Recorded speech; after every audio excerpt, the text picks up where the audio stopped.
விஜய் ஏன் இன்னும் கரூர் ஸ்டாம்பேடில் உயிரிழந்த குடும்பங்களை இன்னும் நேரில் சந்திக்கல அப்படின்னு எல்லாருமே கேள்வி கேட்டுட்ருக்கிறாங்க.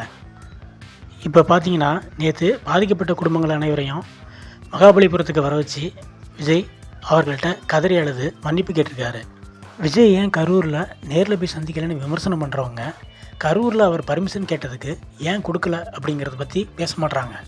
இது மாதிரி நேரத்தில் விஜய் கரூருக்கு போனால், கரூரில் ஆல்ரெடி சிபிஐ அதிகாரிகள்லாம் விசாரணை நடத்திட்டு இருக்காங்க. இப்போ விஜய் அவர்கள் கரூருக்கு போனால் அது ஒரு இடைஞ்சலாக மாறும் அப்படின்னு கூட விஜய் கரூர் போகிறத தவிர்க்கிறதா சொல்லப்படுகிறது. விஜயோட இமேஜை டோட்டலாக காலி பண்ணுறதுக்காக ஆளுங்கட்சிகளை சார்ந்த பிரமுகர்களே பென்னுங்கிற நிறுவனத்தில் கொடுத்து கோடிக்கணக்கில் சோசியல் மீடியாவில் விஜயை பற்றி தப்பாக பேச வைக்கிறதுக்காக பணம் கொடுத்து செலவு பண்ணிக்கிட்டு இருக்கிறாங்க.